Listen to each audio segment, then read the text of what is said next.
Bienvenidos a Propio. Yo espero que todos ustedes estén súper bien el día de hoy. El episodio pasado me gustó muchísimo.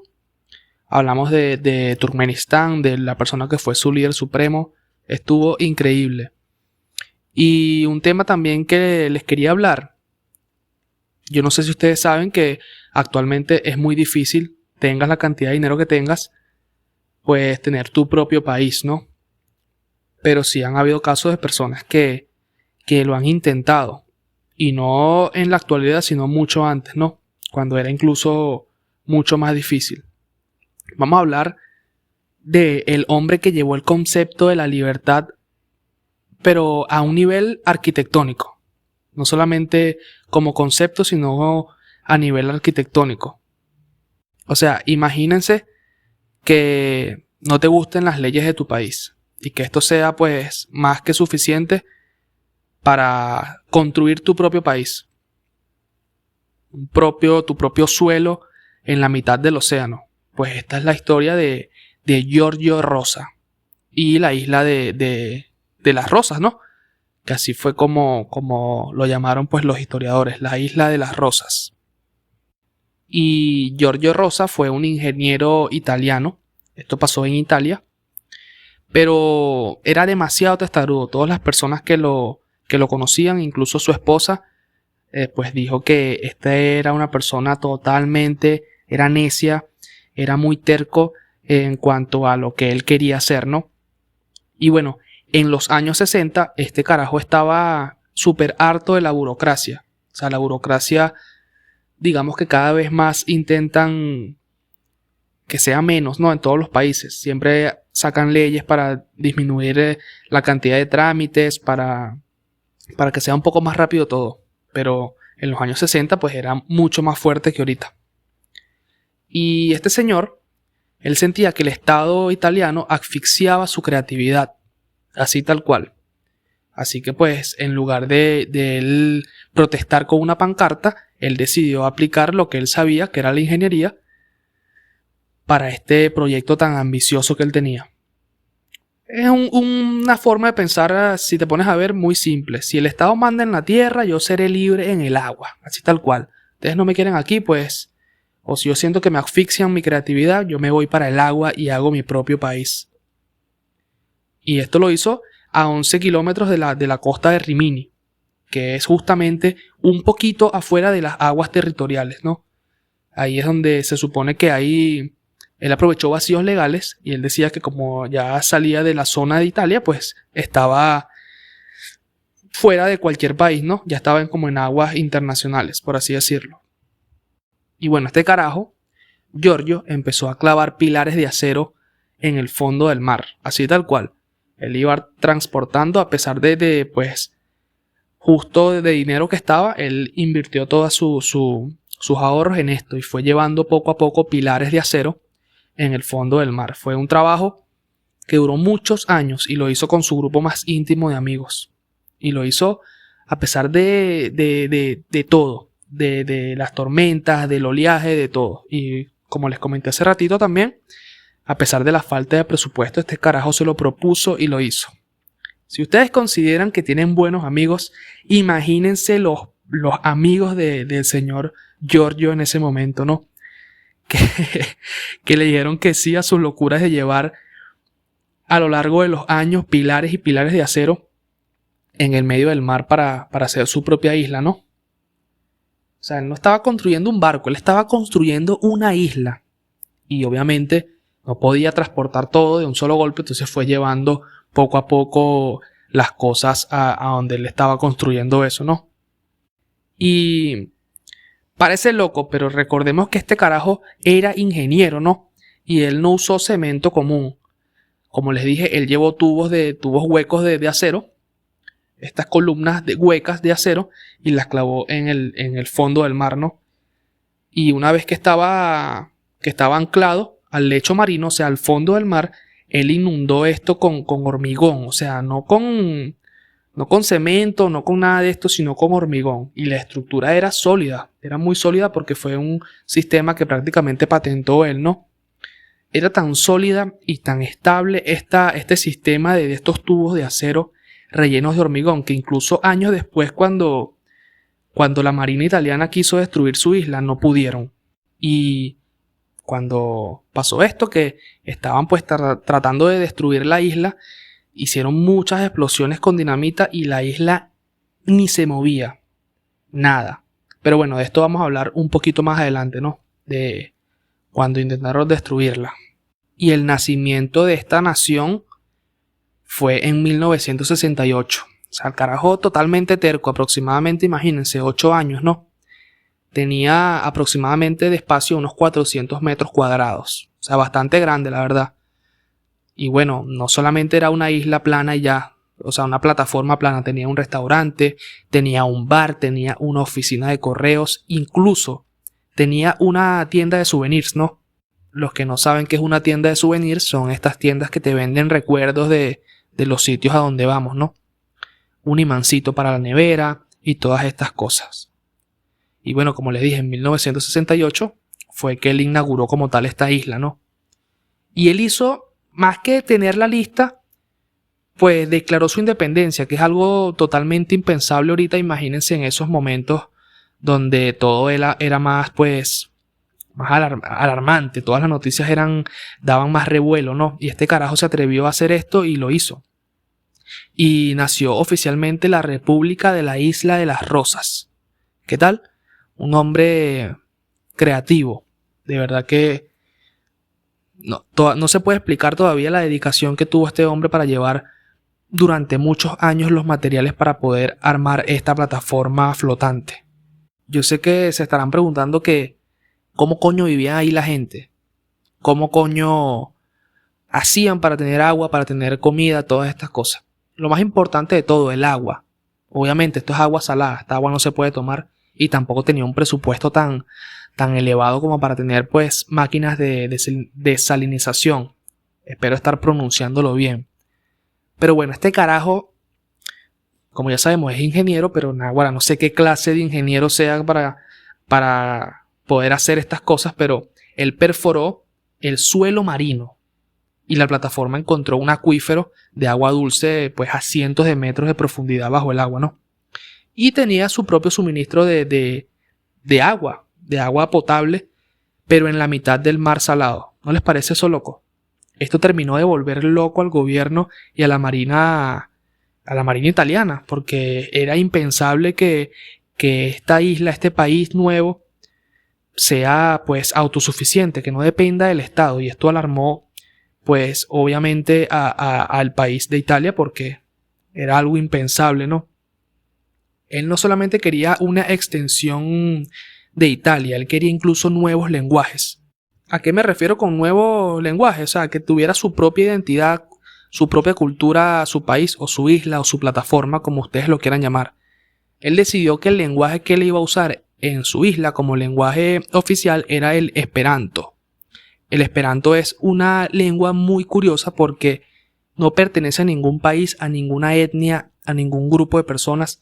Es una lengua internacional que no es la lengua oficial de ningún sitio. Si no me equivoco, creo que he visto información por allí. No estoy 100%, pues no me acuerdo por completo si leí esto, pero estoy casi seguro que proviene del latín. Es una variante del latín, ¿no? Y en cuanto a su independencia, él se lo tomó en serio. ¿Por qué digo que se lo tomó en serio? Porque él diseñó su propia bandera. Incluso emitió sus propios sellos postales y hasta acuñó su propia moneda, ¿no? Que era el 1000.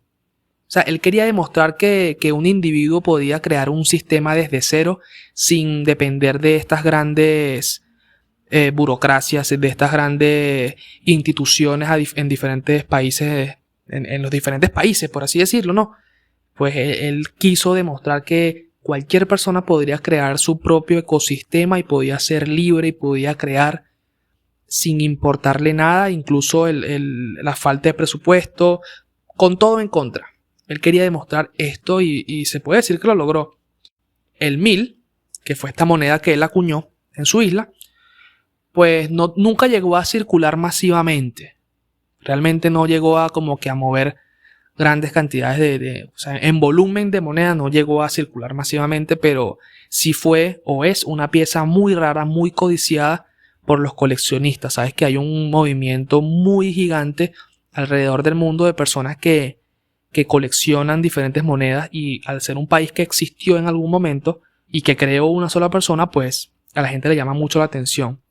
Que yo me quedo loco todos los días porque sigo varias páginas de esto, y el movimiento de coleccionistas en cuanto a monedas, billetes, todas estas cosas de diferentes países es súper amplia. Incluso hay gente que paga una cantidad locas por monedas devaluadas o billetes devaluados de aquí de Venezuela. Hace poco vi una página que vendían un billete de hace como 5 años en un cono monetario que ya no existe acá, de una moneda que aquí te la encuentras en cualquier sitio, en la basura, tirada por ahí, y te la vendían en $17 plastificada y todo. Bueno, me desvió un poquito del tema, pero solamente quería comentarles eso, ¿no? Que me pareció curioso. Pero bueno, el hecho de que un ingeniero que ni siquiera tiene que ver nada con monedas y fabricación de monedas, me parece curioso que él haya creado un sistema monetario propio, ¿no? Y nos dice mucho sobre el miedo que tienen todas estas instituciones bancarias sobre la independencia financiera. Por eso vemos estas grandes luchas de los bancos hacia todos estos exchanges descentralizados que usamos, estas wallets que usamos. Pero bueno, ese es otro tema, ¿no? La noticia corrió como pólvora, literalmente. Entonces, en ese verano del 68, los barcos llenos de jóvenes curiosos, turistas de todas partes del mundo, empezaron a llegar a la isla. Era la época de los hippies, imagínense ustedes. Y la revolución el nacimiento de todas estas ideas nuevas, todas estas formas de pensar nuevas. Era como esos años de revolución en cuanto a pensamientos. Entonces, esta isla de las Rosas se convirtió en un símbolo de libertad total. Un lugar sin impuestos, un lugar sin censura, y un lugar que tiene música enfrente del mar, señores. ¿Qué pasa? Esto es lo más increíble, ¿no? Y esto le llamó mucho la atención a mucha gente, muchos turistas. Si tú eras un turista canábico, estas personas que hacen turismo para consumir pues su marihuanita, sus otras sustancias, hay muchas personas que hacen esto y se van de viaje solamente para consumir sustancias legales que en otros sitios, pues se les parece llamativo, ¿no? Lugares como estos. Entonces sí iba mucha gente a la isla. Este carajo llegó la censura o la no censura a un nivel tan alto que él tenía planes de instalar una emisora de radio potente. Una emisora de radio potente con equipos avanzados para poder transmitir a toda Europa. Porque era una época donde se controlaba toda la información. Absolutamente toda la información. Entonces para los países evidentemente esto era un problema, porque había un carajo en el medio del mar en su propio país con una emisora de radio diciendo las cosas que él creía que estaban bien, ¿no? Él quería llevar su manera de pensar a todo el mundo y quería promover esta libertad y esta libertad de expresión, ¿no? Era como una rebelión. El gobierno italiano incluso lo vio como una rebelión. Cuando este carajo compró las antenas y todo esto, el país, pues en Italia, se alarmaron totalmente. Allí fue donde empezaron las teorías conspirativas de parte de Italia para buscar pretextos para tumbar la isla, ¿no? Y empezaron a decir que este carajo tenía ahí como una base de espionaje soviético, o era una base para submarinos nucleares. Incluso el Vaticano, señores, se puso nervioso con esta isla, con este país nuevo que estaba creando este tipo. Obviamente, entonces, bueno, Italia tenía miedo de que este lugar fuera refugio para realizar estas actividades que eran prohibidas, ¿no? Por la moral de la época, por así decirlo. Toda una cantidad de locuras, ¿no? Incluso el gobierno italiano mantuvo conversaciones con Giorgio para que él pagara impuestos. Era una forma de ellos buscar, como les dije antes, un pretexto para que él se fuera de ahí o para que no siguiera con esto. Entonces, coño, mira, paga tus impuestos, para allá van turistas a visitar tu isla, no puedes estar evadiendo impuestos. Pero él dijo, yo estoy en aguas internacionales, ¿sabes? Aquí Italia no existe. Este es mi país y esto está en aguas internacionales. Ese era su pretexto, su manera de evadirlos, ¿no? Entonces esto fue realmente un jaque mate jurídico. Así me gustaría verlo. Y este jaque mate jurídico duró 55 días. Y el gobierno, como les dije, se obsesionó con este tema y quería que este carajo no siguiera con su proyecto de su isla, ¿no? Pero bueno, el 25 de junio de 1968, el gobierno italiano hizo algo que me parece loco, que no había hecho desde la Segunda Guerra Mundial, imagínense ustedes. Una invasión militar. Una invasión militar para una fucking isla de 400 metros cuadrados. O sea, 4 barcos de guerra y decenas de soldados bien armados rodearon la isla. Y obviamente Giorgio y su equipo, o las personas que estaban en ese momento en la isla, fueron bajadas a la fuerza, ¿no? De su isla. Qué increíble. Esta utopía del Estado autónomo estaba en asedio totalmente. Estaba en peligro. Pero bueno, ya vamos a ver ya van a ver cómo se desenvuelve esto. No solamente invadió la propiedad, sino que encontraron también a una persona que era un náufrago que el Giorgio, que el dueño de la isla, se había encontrado, y el tipo lo acogió pues allí. Y el tipo se negó a irse totalmente. ¿Por qué se negó a irse? Porque él aclaraba y él estaba alegando de que él era un ciudadano de la isla y que Italia no tenía jurisdicción allí en ese país para poder sacarlo de ahí. Imagínense ustedes, esto fue como un conflicto diplomático. ¿Qué tal? Y fue el único, obviamente, conflicto diplomático que tuvo la isla, ¿no? Pero qué loco. Como una sola persona puede crear revuelos de esta magnitud y que Italia tenga que tomar estas decisiones, ¿no? Tan drásticas y tan a la fuerza de mandar barcos de guerra y decenas de militares para sacar a 4 personas que estaban ahí. Quizás eran menos, porque realmente no hay datos como que comprueben qué cantidad de gente estaba en la isla en ese momento. Me parece muy loco también que ya había una persona allí que decía ser ciudadano. Pero bueno, una cantidad de locuras increíbles, a lo mucho que podemos llegar los seres humanos con dedicación y con ganas de hacer lo que realmente queremos hacer, ¿no? Una de los puntos más importantes de esta historia es esto que les voy a contar a continuación. Y que fue que Giorgio, que fue el carajo que fundó la isla, él se trató de comunicar con el presidente de Italia, ¿no?